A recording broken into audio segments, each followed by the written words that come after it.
和弘さんとぐっちゃんさんと3人でカレー会って言って毎週1回カレーを必ず食べに行く会をこう発足するんですよ。インドに来るならレッスンしてくれ、急にメッセージ来て、インド人やから当てにしてなかったんですけど、そうしたらなんか本当に1回すごい本格的なイベント企画してくれて、ダンスとの出会いを教えてください。私は習い事からダンス始めたとかじゃなくて、高校の時結構やんちゃやったんですよ。高校はどこやったの？徳島です。徳島。親の仕事の関係でそれまで3年間アメリカにいたんですよ。そうなんや。そうなんです。一緒なんや。3歳から6歳までアメリカ住んでて、帰国してそっからずっと高校卒業するまで徳島で過ごしてて、なるほど。ライブハウスとかクラブにめちゃめちゃ遊びに来たんですよ。門限とかもそんな厳しくなかったし、ヒップホップのイベントとかめちゃめちゃ遊びに行ったんですよね。ライブとセットでそのダンスのショーケースがあるのを見てて、ダンスもかっこいいなみたいな感じで見てたんですけど、興味持っていろいろショーケース見てた中でズバ抜けてやばい人たちを最初に見たのがグラスホッパープラスヒロさん。徳島といえばグラスホッパーやからね。そうです。その3人のショーを初めて見た時に、もう他のショーケースとなんか明らかにレベルが違うっていうのをすごい感じて、それで衝撃受けて、オーラとか完成度とかにすごいやられて、やっぱ音楽はすごいヒップホップが好きやったんで、ただクラブでこうなんとなく踊ってるのも良かったけど、一回習ってダンスやってみたいって思った時に、教わるんやったらずば抜けた人にすごい人に教わりたいみたいなのが漠然とあって、達夫さんがハウスダンスのクラスじゃなくてストリートダンス入門みたいなクラス持ってるの見つけて、それに行ったのが最初のレッスン。最初の先生グラスホッパーの達夫さんです。すごいつながりやな。そうなんです。だってポッパーのイメージ。そうですそうです。アップダウンの取り方とか、ランニングマンとか、クラブステップとか、そういう基礎的なことを教わったらクラブでもちょっと乗るのが楽しくなって、ただうちはあんまり自分の趣味に親が協力的じゃないわけじゃないですけど、やりたいことは全部自分でやりみたいなうちやったんで、だから携帯代とかも親に出してもらったことなくて。すごいな。そうなんです。だからしょっちゅう止められてて、バイトしてて、バイトが続かない時期とかはやっぱその分遊びに行けなくなったりとか、なんかダンスも月謝は全部自分で出すのが普通やったんで、毎月払い続けるのが難しいってなって、数ヶ月で辞めちゃうんです。辞めちゃってもその時に面識がある程度できてたし、クラブにいろんなつながりがあったんで、数ヶ月だけ教えてもらったのを糧にして、あとは回ってきた東京のパーティーのビデオとか、振り付けとかステップとかを研究して、駅前の練習場所とかで友達と練習してました。大阪はなんで出てきたの？高校卒業したら絶対一人暮らししなさいっていう家やったんで、すごいね。行きたい大学探して、宝塚造形っていうデザイン科に進んだ。その時にでもやっぱなんとなくせっかく大阪来たのにダンス続けたいなみたいな、トゥルースクール見に行ったんですよ。そしたら徳島のレベルと違いすぎて、若手の登竜門って言ってるけど、もう全員すごく見えて、こんなところでダンスできるのかなみたいな。誰かのレッスン行こうって調べて、その時もその達夫さんの時みたいに、どうせ習うならすごい人みたいなイメージあって、リミックスの横井さんのレッスン行ったんですよ。もう毎回30人ぐらい生徒さんいて、でめちゃくちゃ上手い人が常にこう最前列にいて、もう自分はもうずっと一番後ろの隅っこで受けて、もう振り付けも全然ついていけなくて、ちょこちょこレッスン受けてたら、同じレッスン受けてる中で自分よりちょっと上手い子がアドバイスとかしてくれるようになった時に、このレッスンはストップとかウェーブができるようになればついていけるよって、それでポップのレッスンに興味持ったんですよ。なるほど。同じリミックスにあるグッチョンさんのレッスンに行ったら、生徒さん10何人とかで、ルーティーンじゃなくて、今日はこのテクニックやります、今日はこのステップやりますって言って一人一人順番に見ていくんですよ。その教え方が今まで一度もなくて、それにめっちゃ感動して、そっからやっていくうちに完全にポップの方が楽しいってなっちゃって、だんだんもうポップだけになっちゃうんですよね。2003年の冬。おお、すごい覚えてるな。はい、19年前か。めっちゃ覚えてます。レイさん、ギルティボッシュのユウさんのお父さん、ファンキーソウルナイトやったかな、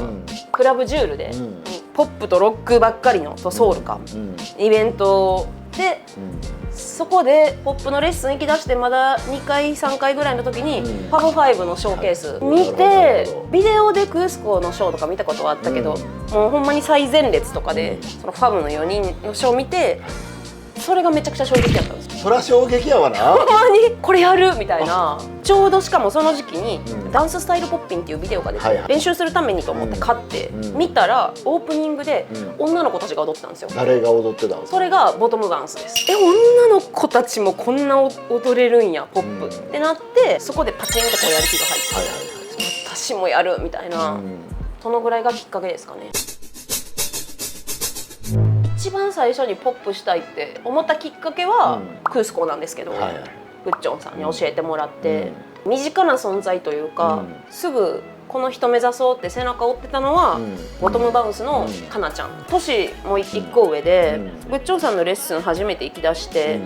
ほんまにまだ1ヶ月2ヶ月ぐらいしか経ってないのに、グッチョンさんが別のスタジオの発表会に誘ってくれたんですよ。カムローダンススタジオ。そしたらその発表会の作品のアシスタントでかなちゃんがいたんです。ビデオで踊ってる人やみたいな。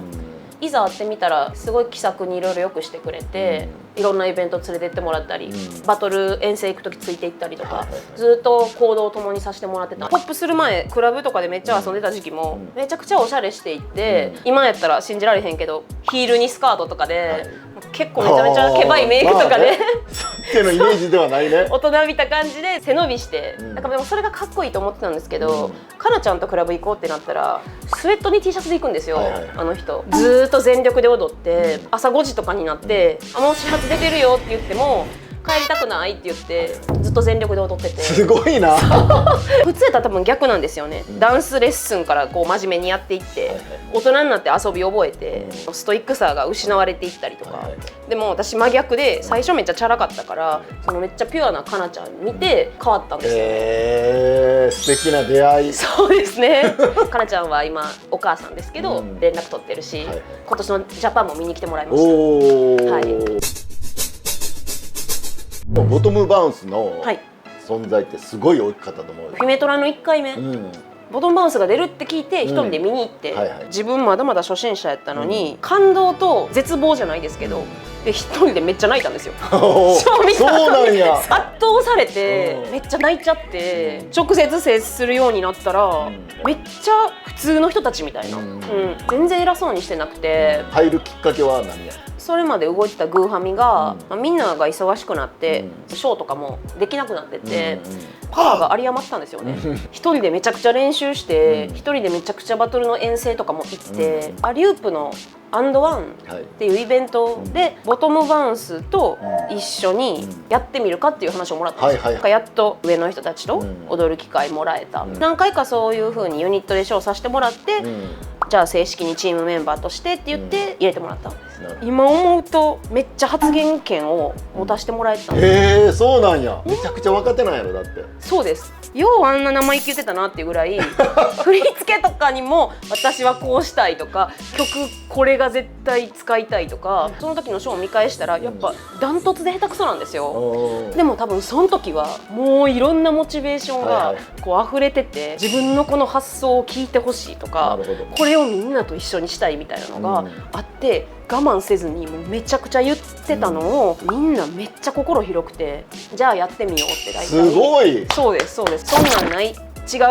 パンってされたことは一回もなくて、素晴らしいな。なんかすごい同じ目線で汲み取ってもらえてて、後輩たちとチームしたり、後輩たちと何かする時もやっぱりすごいその時のことを思い出して、ほなそれを一回やってみようかっていう姿勢は、そのボトムバウンスの時に学んだ。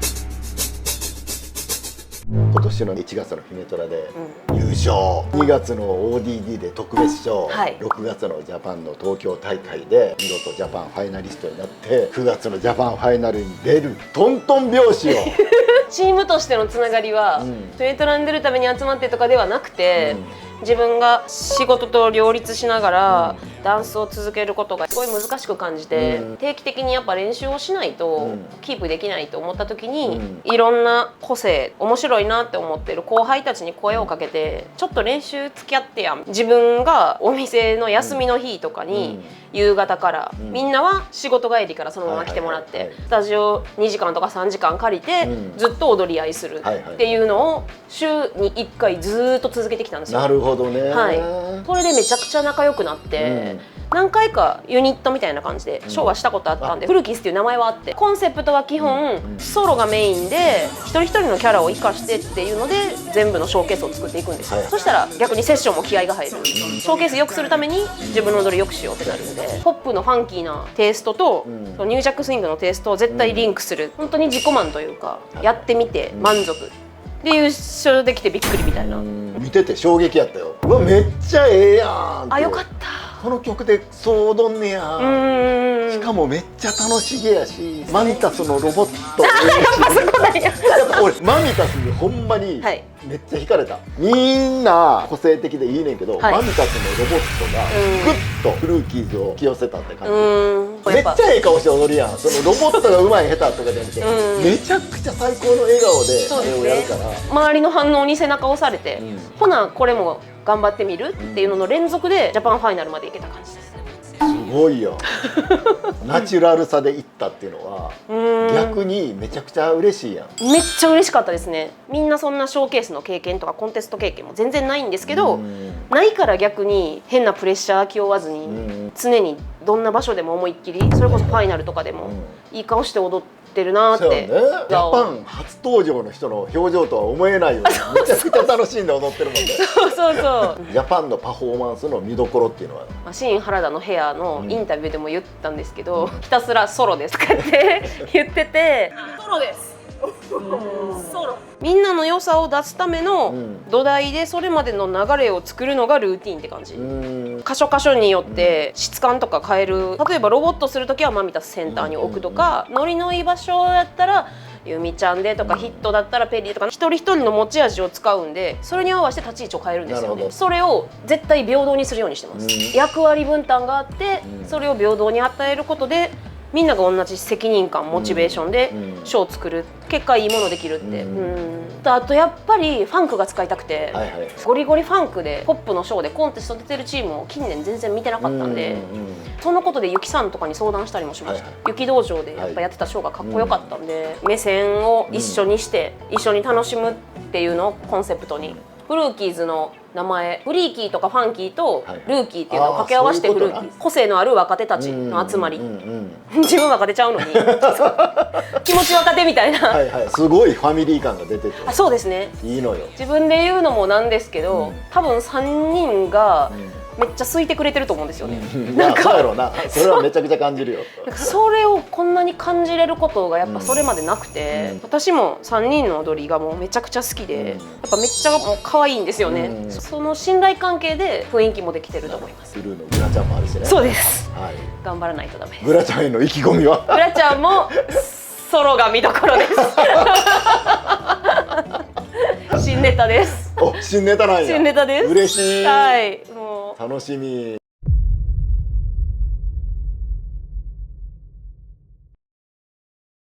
今年のね、オールドスクールナイト、まあ予選だけだったけど、デイワンね、いよいよしてもらって、ではさっきにとってダンスとは？私にとってダンスとは、